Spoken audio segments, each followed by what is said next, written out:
दुर्गम मार गिराए माँ दुर्गा तैं कहाए। दुर्गम मार गिराए माँ दुर्गा तैं कहाए। दुर्गम मार गिराए माँ दुर्गा तैं कहाए। दुर्गम मार गिराए माँ दुर्गा तैं कहाए। एक समय बड़ दानव होवे दुर्गम नाम कहाए।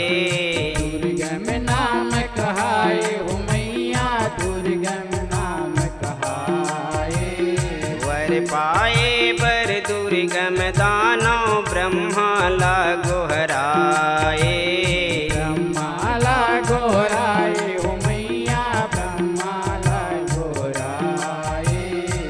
ब्रह्म के वरदान पाके ब्रह्म के वरदान पाके चारों वेद चुराए माँ। दुर्गम मार गिराए माँ दुर्गा तैं कहाए।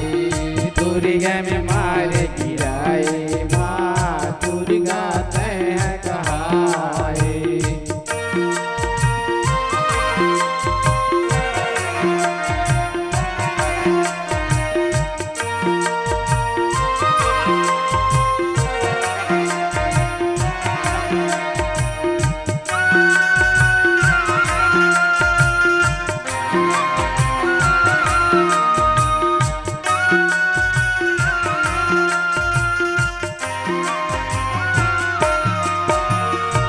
दुर्गम दानव वेदल पाके धरती उपद्रव मचाए। धरती उपद्रव मचाए हो मैया धरती उपद्रव मचाए। दुर्गम दानव युद्ध करके इंद्र देवता लहराए। इंद्र देवता लहराए हो मैया इंद्र देवता लहराए। युद्ध में इंद्र हार के कारण युद्ध में इंद्र हार के कारण दुर्गम के अधीन हो गे माँ। दुर्गम मार गिराए माँ दुर्गा तैं कहाए। दुर्गम मार गिराए माँ दुर्गा तैं कहाए।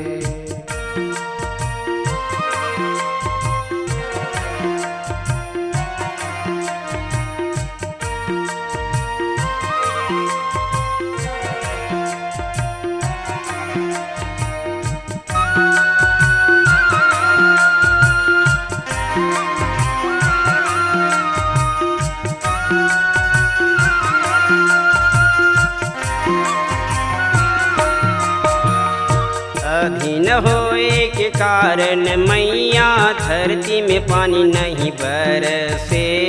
धरती में पानी नहीं बरसे हो मैया धरती में पानी नहीं बरसे। प्रजा के संकट देखे के देवता देवी के शरण में जाए। देवी के शरण में जाए हो मैया देवी के शरण में जाए। शुंभ निशुंभल मारे हो मैया शुंभ निशुंभल मारे हो मैया वैसे दुर्गम लमारो माँ। दुर्गम मार गिराए माँ दुर्गा तैं कहाए। दुर्गम मार गिराए माँ दुर्गा तैं कहाए।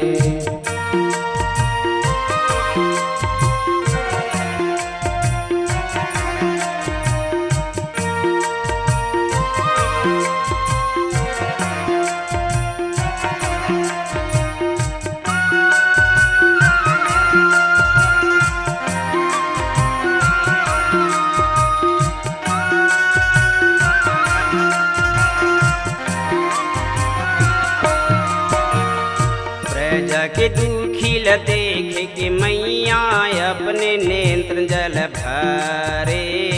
अपने नेत्र जल भरे हो मैया अपने नेत्र जल भरे।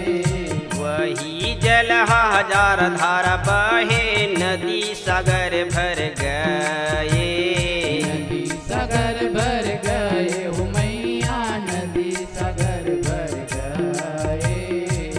देवता के दुख हरे खातिर, प्रजा देवता के दुख हरे खातिर शताक्षी नाम कहाए माँ। दुर्गा में मार गिराए माँ, दुर्गा तैं कहाए। दुर्गा में मार गिराए माँ, दुर्गा तैं कहाए।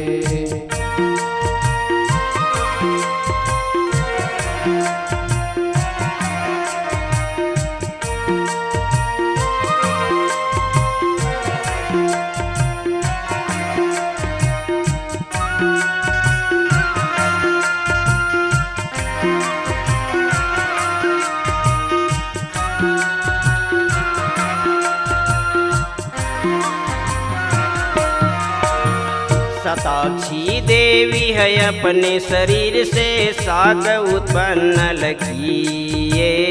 शाक उत्पन्न किए हो मैया, शाक उत्पन्न किए। शाकंभ के रूप में मैया तैं शाक बन आए। तैं शाक बन आए हो मैया, तैं शाक बन आए। दुनिया के पालन करे खातिर, दुनिया के पालन करे खातिर शाकुंभरी नाम कहाए माँ। दुर्गा में मार गिराए माँ, दुर्गा तैं कहाए। दुर्गा में मार गिराए माँ, दुर्गा तैं कहाए।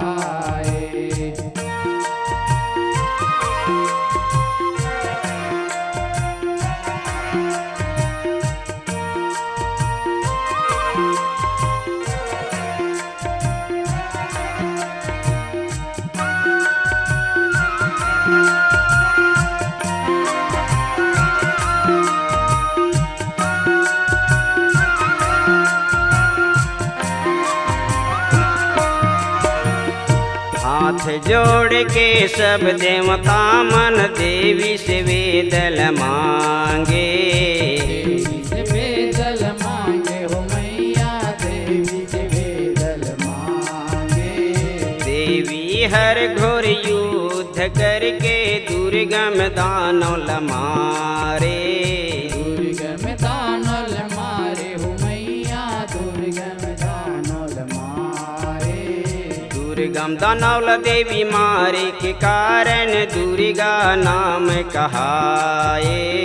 दुर्गा नाम कहाए हो मैया, दुर्गा नाम कहाए। तहीं शताक्षी तहीं शाकुंभरी, तहीं शताक्षी तहीं शाकुंभरी, तहीं दुर्गा कहाए माँ। दुर्गा में मार गिराए माँ, दुर्गा तैं कहाए। दुर्गा में मार गिराए माँ, दुर्गा तैं कहाए। दुर्गा में मार गिराए माँ, दुर्गा तैं कहाए। दुर्गा में मार गिराए माँ, दुर्गा तैं कहाए। दुर्गा में मार गिराए माँ, दुर्गा तैं कहाए। दुर्गा में मार गिराए माँ, दुर्गा तैं कहाए।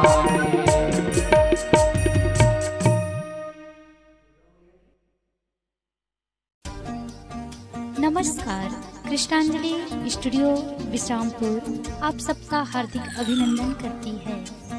छत्तीसगढ़ी गीत, हिंदी ट्रैक या विज्ञापन रिकॉर्डिंग हेतु संपर्क करें श्री सुरेंद्र निषाद जी, विश्रामपुर,